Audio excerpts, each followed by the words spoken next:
Hello, fellow book lovers, both readers and writers. I am Matty Dalrymple. I write the Ann Kinnear Suspense Novels and suspense shorts in the Lizzy Ballard Thrillers. And I also write, speak, podcast, and consult on the writing craft and the publishing voyage as the indie author. And this is my video series, What I Learned, where I ask authors two questions related to their latest book. What did they learn from that book that they would like to share with their fellow writers? And what did they learn that they would like to share with their fellow readers? And I am here today with Lisa Regan. Hey, Lisa, how are you doing? Good. I'm thrilled to be here. Thank you for having me on. It is always lovely to speak with you. And for anyone who doesn't know, Lisa Regan is the USA Today and Wall Street Journal bestselling author of the Detective Josie Quinn series, which I can highly recommend. And her latest book is Face Her Fear. So, Lisa, I'm going to start out with the first question. What did you learn from Face Her Fear that you would like to share with your fellow writers? Well, let me just very quickly give you the premise of this book, which is that the main character, Josie Quinn, who's a police detective, goes on a very remote mountain retreat to process her complex PTSD, and she finds a body. So it's, As they um, are wont to do. yes. In terms of what I learned is a few things. And one is that no matter how many books you write, it doesn't get easier. It's just different. This is the 19th book in the series, and it's the 24th book that I've written. And I say it was definitely the hardest thing I've ever written. My husband will tell you that I say that about every book, but truly, this was the most difficult book I've ever written. The second thing is this was unlike anything I'd ever tried before. So it really stretched my creative ability. And I thought I was up to the challenge at first, and it just got harder and harder. So, what I learned is that because this is a sort of locked room mystery, more than it is a police procedural, is that I have an incredible amount of respect for writers who write locked room mysteries because they are no joke. And And is the that what third, made it the most difficult? The yes, that change in kind of genre, so to speak? yes, because it's completely out of my wheelhouse and it's unlike anything I've ever written before. And it just, I couldn't use any of the police sort of procedural things to move the plot along like I do normally. So it was very much psychological rather than procedural. And that was really challenging. And the third thing that I learned that I would share with other writers, they probably know this already, but your support system is everything, especially when you're writing something new and different and really challenging. I mean, my poor editor, I think she might have had, you know, a dozen emergency phone calls with me where we were trying to hash this thing out. I relied on my husband, my assistant and friend Maureen. I relied on you to help me. And my husband just kept saying to me, you've done this 23 times already. You can do it again. But it was very difficult. I don't think that without all of you there to help me with plot, with just, pep talks and that sort of thing, that I would have gotten through it. Yeah, any opportunity I have to emphasize to writers the importance of having a community around them, I like to seize, and I think that's an excellent example of how that plays out. Yeah. So, do you have, other than encouraging writers to find opportunities to create that community around themselves, do you have any other tips? The other things that made it difficult, like the idea of venturing into a locked room type story rather than a procedural. Any other tips to share with authors about how they can get past those kind of, like, venturing into new territory fears? Um,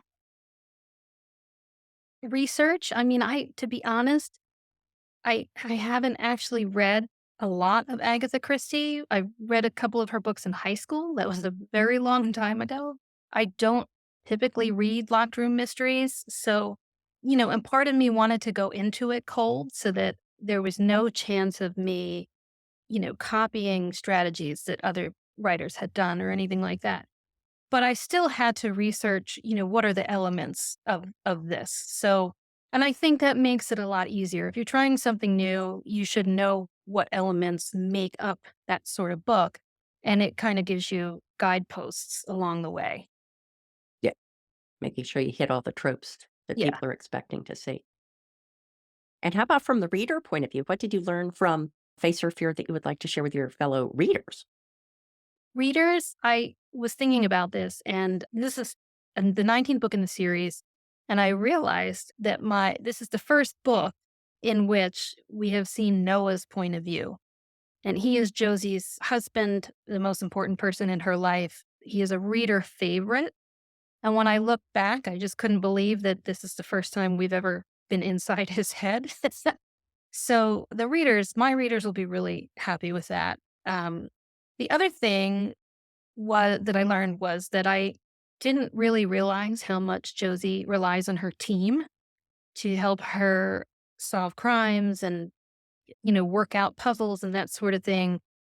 So it was really very challenging to have her just on her own. She has some contact with Gretchen, one of the other detectives, but it's spotty. So she really is completely alone in trying to solve this crime that happens on the retreat.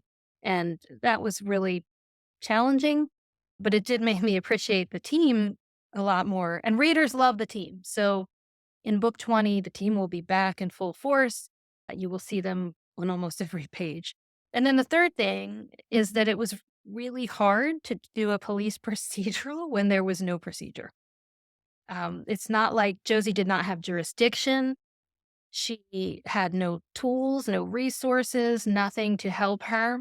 And yet, I felt very strongly that as a law enforcement officer, if I was keeping consistent with the authenticity of the series, that she would still behave in the same way that any law enforcement officer would in this situation. So, if when you read the book, you'll see her, working out in her head, how can I search this cabin but still be within, the rules of the law and the rules of procedure because eventually someone's going to come and help us and I don't want to taint any evidence or crime scenes or anything like that. So that was very challenging.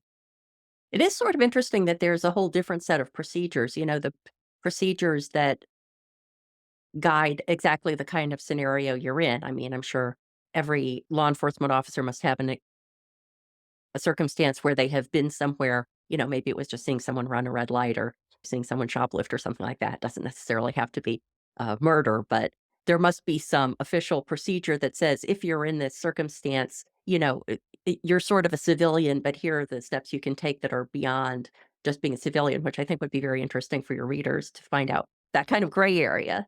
Yeah, and I relied on my consultants to help me with this, and they were they were pretty appalled that, I would do this to Josie and put her in this situation, but they were very game for it. They did help me a lot. I think they wanted to scream every time I sent them a question. What if this happened? How would you handle it? But they were very, very helpful and very patient with me. So the book is as true as I could make it to what a law enforcement officer would do in that situation, allowing for the fact that this is fiction.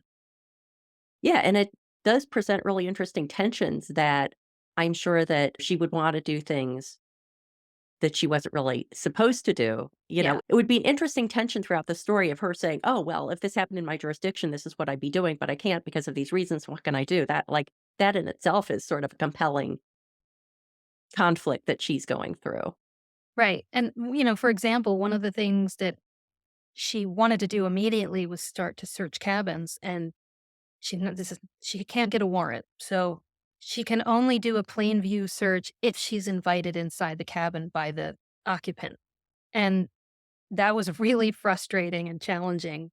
I think it will make readers wonder, like, well, what if there's evidence there? How is she going to get to that?